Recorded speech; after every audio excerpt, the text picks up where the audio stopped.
we've got a long way to go. And Opolis fixes a major problem for some independent contractors, but it's a large structural problem that's affecting, a couple 100 million Americans and however many people outside the US. Welcome to Unemployable, the podcast for independent workers, freelancers, DAO contributors, and other self-employed folks who want to own their employment and become self-sovereign. We may work alone, but we can be unemployable together. This episode of Unemployable is brought to you by Opolis, providing health insurance, benefits, and payroll for the self-employed. Join the community at opolis.co. That's opolis.co. In this episode, I'll be speaking with Spencer Graham about how to find work in Web3 and what it's like to work for DAOs full-time. By the end of this episode, you'll know how to make the transition to Web3 full-time, how to earn this magic internet money working with friends, how to replace your traditional income, and what it's like working in DAOs. I hope you enjoy the show.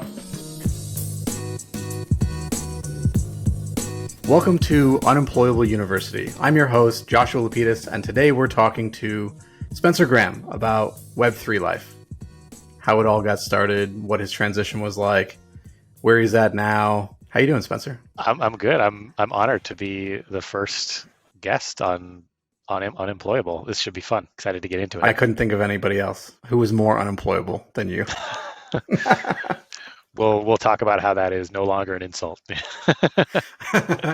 Yeah, exactly. There are a great many ways that I think I could introduce you, but I think it'd be best if you told our unemployable crowd here who you are. Yeah, it'd be fun to hear all the different ways that you would introduce me, but I could definitely start myself. I think of you as this like rock star product manager who, when we first met, actually, I was very intimidated by your demeanor and was like, okay, so I'm Spencer. I actually go by sometimes Spengra, which is like a portmanteau of my first and last name. I have not decided to do the whole pseudonymous thing or anon thing. I think that's interesting, but I just have never felt comfortable not presenting myself as myself. But who I am that's a complicated question. But I started out, I guess, my journey towards being unemployable. We could go back to like college and stuff, studying economics and psychology, which like led me here in a long winding path. But I never really actually thought that I would want to be working for myself. I remember thinking like maybe before college or in college, or like when I was thinking about finding a full-time job, that like, no, it's nice to have somebody else taking care of the stuff. By the stuff, what do you mean by the stuff? The stuff like all the administrative things. I guess you could include benefits into that, but also what is it I'm going to be working on? What helping direct, basically being directed rather than directing myself. And just there's a lot less, at least I thought there was a lot less stress involved in that kind of job. But my evolution away from that perspective towards the perspective that I hold now, I think mirrors my evolution or like discovery of crypto and Web3, where like the introduction of a new technology or something that makes something newly possible changed my perspective changed how I see my values and how I want to live my life. I think lots of people talk about this, like once they discover crypto, once they discover DAOs, they like feel like they can't go back because it just opens up this huge possibility space that closing off would feel very painful. And I feel that way about both the technology of crypto and blockchain and smart contracts. And I also feel that way about I guess I should not just say work, I should say my life now within that space. So like I for a long time I was working for companies, being directed by a boss, like where to spend my time. I do recall like feeling like having some autonomy within that was really something I desired, but for a long time I didn't make the connection between that feeling and like the broader sense of actually having autonomy until much later. Does this inform your discussions of like when we talk about DAOs and the definition of the A when you think of autonomy, autonomous? Yeah, I think in DAOs, the A does not mean autonomous as in driverless car. It means autonomy as in more like sovereignty. But the autonomy of the organization is intimately tied with the autonomy of the individuals in the organization. I don't actually think they can exist without the other. So it sort of serves both purposes. So backtracking a little bit, because we're in some very high level concepts that we haven't defined. All right. So you come from a corporate background, and I know you to be a product manager. So do you want like how did you get into product management, and if you feel comfortable talking about where you used to work and how that works? Yeah, yeah. I got into product management because I was feeling in my previous career or previous job that the sort of research slash consulting that I was doing was not rewarding enough. Like the work was interesting, but it stopped when I gave my recommendation to my clients, and then they would go off and do something interesting with that, or at least I thought they would, or hope they would. And I remember feeling, man, I wish I could just do that. So I started searching around for jobs that involved that, and I ended up landing on product management, which was very exciting to me, given my long interest in technology, and I started getting into it that way. Ended up working at Optum, big giant healthcare corporation. Definitely not a shining example of individual autonomy. It was very stodgy, extremely bureaucratic. I think they've gone through a number of evolutions since I left that had potentially had some positive impacts there, but I don't think there were the speed of innovation was very slow. It felt like a fundamental trade-off, like having the power to do a lot of really great important things because you have this large organization behind you or with you or at your disposal in some way. Having that made it difficult to do things quickly. So one of the things I was excited about finding this other option was breaking that trade-off or solving that trade-off or that dilemma. But yeah, I was working as a product manager. One of the things that is required of a product manager is being able to speak lots of different languages, not English versus Italian or whatever, but using the language, the vernacular of different groups of people who are working on different things.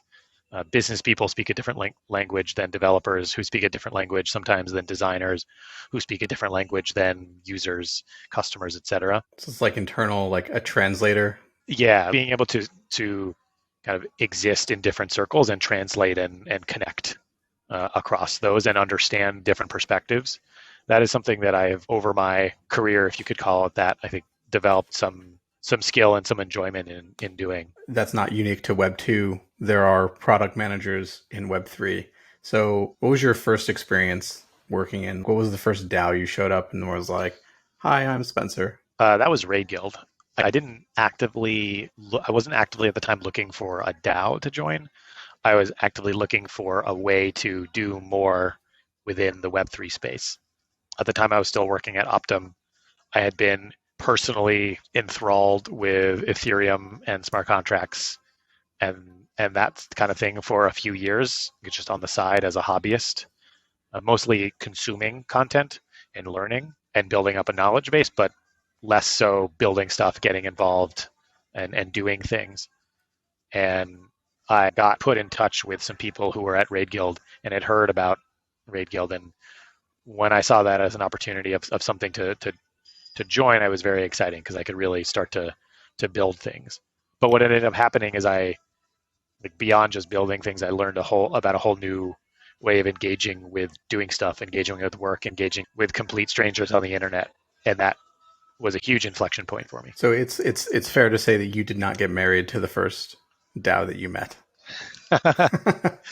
No, but I mean, I was in a pretty serious and steady relationship with Raid Guild for a while. I'm still a member. I spend less time there than at first, but I owe a lot of random things. What hat did you wear? Good question. I wore the monk hat for the most part, Monk? which is monk and designer and a little bit of Solidity developer. Do all DAOs have these kind of unapproachable names for what Web 2 job, like, so every Web 2 job has a Web 3 counterpart, right? And for the most part, it easy? Yeah. Was it easy for you to navigate that? And like you showed up and we're like, what is the product manager? And they're like, oh, you could be like an archer and like maybe a mage smith. And you're like, okay, what is this? What was the process like for you? Honestly, it was pretty seamless. I put together that combo myself. I asked a couple people if there's a product manager role, and they was like, no, not really, but maybe we should have one. But the names of monks and archers and paladins and like it was just fun. It was pretty easy to understand. You start working in Web3. What was your like aha moment where you realized I could do this? I can work in this space full time? We're doing this thing, we're calling it like a product DAO, and I didn't really understand what that meant at first, but I got a better understanding of what that was as I got involved, and I was like, oh man, okay, I have this background in product management. We're like going to be building a product as a DAO. We're going to be practicing this whole new way of creating something. Let's explore what that's like. And also the thing that we're creating is exactly like the tool or infrastructure that helped or that facilitated me having a really incredible experience within Raid Guild. This is a great opportunity. And the fact that there's going to be funding behind this and people are going to be able to work in like a consistent basis, that's really exciting. So, and the more I got involved and felt like it was really a good fit and that I could contribute in a meaningful way, at a certain point I was like, okay, that's it. I'm quitting. I'm quitting my job, and I'm just gonna do this. It might be a little bit of a risk right now, but I feel confident enough in my ability, maybe via Raid Guild, to like add by joining additional raids with additional clients and bringing in some other income that way, or just by continuing to build on the skills that I have now, that I can find like cobble together a reasonable income, and then as it turned out, I could definitely do that and more. So that was really exciting. Two questions that are off of the same point that kind of go in slightly different directions. The first one would be, when you were considering your transition from Web 2 to Web 3, what were the primary things that you were worried about? And then let's just start there. Yeah, the consistency of income. So with consistency and quantity or level of income. Like in order to make a decision to quit my day job, I wanted to make sure that I could, it would be difficult to walk away from that salary if I couldn't get reasonably close to that or have an expectation of doing so over some reasonable time frame.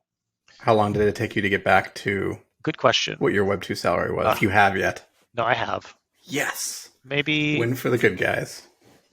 6 to 8-ish months, but I can tell you a story later about maybe 12 months afterwards when I will save that for later. So the other thing is like consistency. Could I get the work consistently? But then the other big one was healthcare. Like I was poking around on the exchanges. I had previously, like at a other time in my career when I was kind of between jobs, it was like independent insurance or something, and it was just like very bare bones, which worked for then, but less so as I get older. So that was a big question. So it was finding Opolis was actually a really big catalyst in me being able to make that decision with confidence. I was working in healthcare on the like financial sort of revenue side of things, and it's just a hot mess. It's so broken. Like all of the incentives are completely backwards.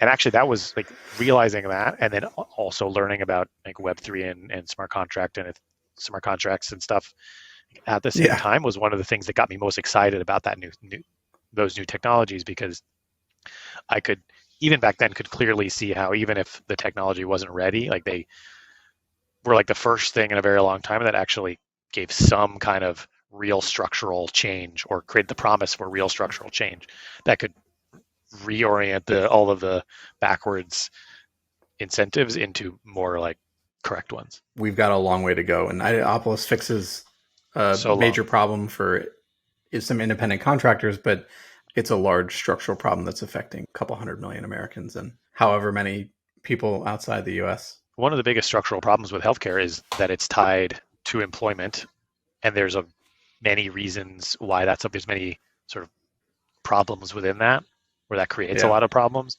But one of them is just that, especially now that people are not really at the same job for 30 to 40 years, like maybe they used to be 30 to 40 years ago, every time you change employers, likely your healthcare is changing, which means that the insurance companies and then if you have to change doctors and providers as well, like nobody has an actual real incentive to make you healthy over the long term.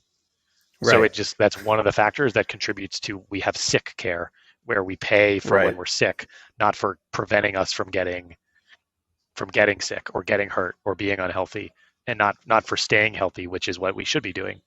And if we manage to create a system where I have the same healthcare for 30 years and my insurance company, even if that's not the government, an insurance company knows that and expects that, then they have a direct incentive to put in investment and help me stay healthy so that their costs are lower over time. And that's a huge structural change if we can make it. When you started working full time, you said it took between 6 and 8 months to get back to par on salary. In those first months, what did the pay volatility look like? Was there ever a time when you were like, shit, I'm not going to be able to pay rent or carry a balance on a credit card or something? What was it like? One of the things that helped me to make the decision to get into Web3 and DAO work full time is was and am in a lucky enough position where if I don't have a paycheck for a month or more, that's okay. I can live with that. You have some savings that you could bank on. Yeah, and not everybody has that, and I think that's important to recognize. For me, though, that was and continues to be valuable to allow me to take some risks, even if I'm definitely not one of the bigger risk takers around in that regard. Folks that do have a little bit of that would be a riskier jump. It's not as stable. What would you put up as a resource for maybe either getting a grant or finding an easy starter community? I mean, in general, zooming out a little bit, even from there, service DAOs are a great starting place. The reason they're great is because, I guess there's a few reasons. One is that typically you're getting paid for services you provide. So those services don't necessarily have to be Web3 or crypto or DAO specific services. Raid Guild is a service DAO and it happens to provide Web3 developer builder services. But there are other service DAOs that do public relations. The App DAO is one of them, or other things that have a stronger tie to, or somebody with more Web2 skills could probably pretty easily slide into. There has to be some drawbacks. What would be, I don't know, a handful of things that you miss about the old world or just would like DAOs to improve? It's hard. You got to navigate all of this somewhat murky uncertainty, or in a well-run traditional company, everybody has specific things that they're focused on, things they're responsible for. They know who's doing what and who has what skills and who they can go to. In a DAO, building up that context can take a long time because there's no directory usually. I think starting to get better at that, but there's no boss to tell you what to do. There's no here's exactly what our objectives are and where you could fit into that. You often have to find that out for yourself. And it's getting better. People are building better tools for this kind of thing, and DAOs are developing better practices for how to not fall into that kind of trap, but it's still hard. It takes a certain kind of mentality and desire to find that stuff and find your place. And it also it can be difficult if you don't start with a degree of confidence in your skills, it can be difficult to build that up or I can imagine that it would be because the relationships, the shape of the social picture can be difficult to navigate and understand. DAOs are starting to do better jobs of giving people buddies and partners to help them in and introduce them to people, bring them into the social structure of the DAO. But it's still not ideal.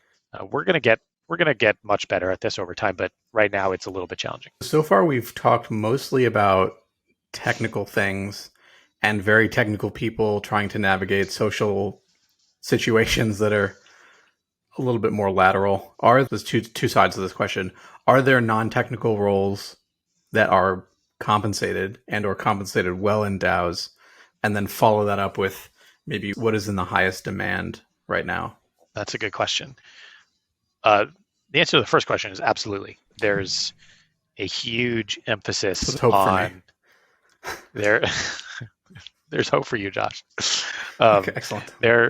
There is a huge emphasis on social glue type roles, people who can bring other people together, connect people, create opportunity. Like an internally focused community manager, I think it is both internal within the community and also external. Relationship building with other communities is really valuable. There can be technical components to that. in terms of DevRel kind of advocacy type stuff, but there's also just like community ambassador, delegate, person who forges relationships across communities and finds ways for those communities to work together or just vibe together or whatever it is. So let's say I'm in a Web2 job that requires me to work with my hands, but I want to get involved in the future of work and the new economy. Like what? Let me ask you, what is a Web2 job that involves your hands?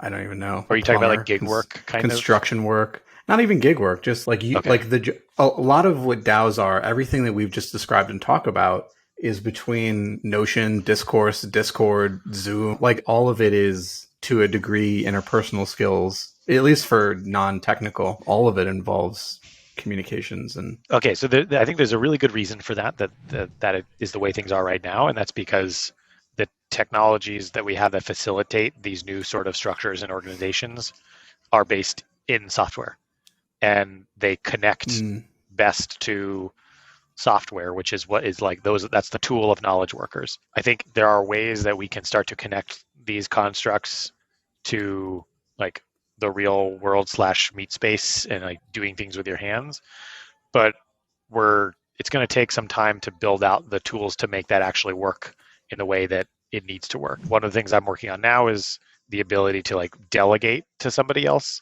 in a revocable way, and that might allow. Ooh, how do you do that? We'll get to that. That might allow like a DAO to bring in people who are doing things out in the real world and still not have to trust that person completely, have the ability to revoke some of their privileges or revoke the whatever authorities they need to be able to do that in the real world. So none of this stuff exists quite yet in the way that it needs to, but we'll get there. It'll just take time. We're slowly building out bigger and bigger circles where the stuff, the technologies, the infrastructure, the foundations, the practices that we work with now, slowly building out the circles that they're touching. And we'll get to everything soon enough, or at some point. What would you say? Maybe not an exact number, but like a range, because I want to give people an idea of what you can earn working for either an early mid-stage DAO that's like it's got funding, it's able to pay competitive. What does a product manager make? Is it monthly or hourly or yearly? How does that stuff work? All of that is in flux as DAOs figure out their models, and I think the recent bear market has introduced a lot of new ones and forced DAOs to reconsider a lot of their models. DAO House, for example, has gone from offering contributors the choice to have like more of a consistent monthly, effectively a salary with a sort of 2 or so month commitment on both sides, has gone from that to like more project-based work where you have to say, here's what I'm going to do over the next month or two, and here's what I need to be paid to do that. Like I think eventually we're going to get to it. Like one of the strengths of DAOs is that there's more flexibility there, and you don't have to like a DAO, unlike a company, doesn't have to like stick to one type or something. So I do think there's going to be a point at which DAOs can kind of handle a variety or present a lot of options to contributors. But like a lot of that, there's not like standards yet for a lot of that stuff. Setting the last 3 months aside, what is a typical product manager at DAO House? And do you think of it as, what do you make hourly, weekly, monthly? How do you think about it? I think about it more as monthly with a back of my mind conversion to annually. I think because it changes month to month. It can, but mostly when it changes month to month, it's because I have decided to change my own month to month. So like one month, I might be deciding to devote X% of my attention to a particular thing like DAO House. And then another month, I might decide to drop that down a little bit because there's something else I'm working on that's important too. So my DAO House income would drop proportionally in that case. To answer your specific question more concretely, it's still just like a regular company. It still depends on like how experienced and talented and valuable your skills are. So I think there's like probably ranges of $60,000 a year in an annual kind of sense up to like maybe 50 or more, depending on how certain incentives work. And who are you? It's a DAO, so who are you negotiating with? Who determines what level of Yeah. product manager you are, and do you self-report hours? How does that work? So all of that also very much in progress, still figuring out the mechanisms for that. But ultimately, my hope is that you are basically negotiating with the DAO as a whole, or the DAO as a whole, or the people that you work with most and that have the best understanding of the value that you are either capable of creating or are creating are the ones who determine your compensation. And my expectation is that it's going to look less like periodic negotiation and more like you start at a certain point and then there's somewhat consistent and fluid signals that change your compensation and incentives over time based on how valuable you are, how much value you're creating, and also the budget of the DAO. So like multiple converging signals creating this fluid measurement of how valuable your output is or your work is. Has DAO struggled to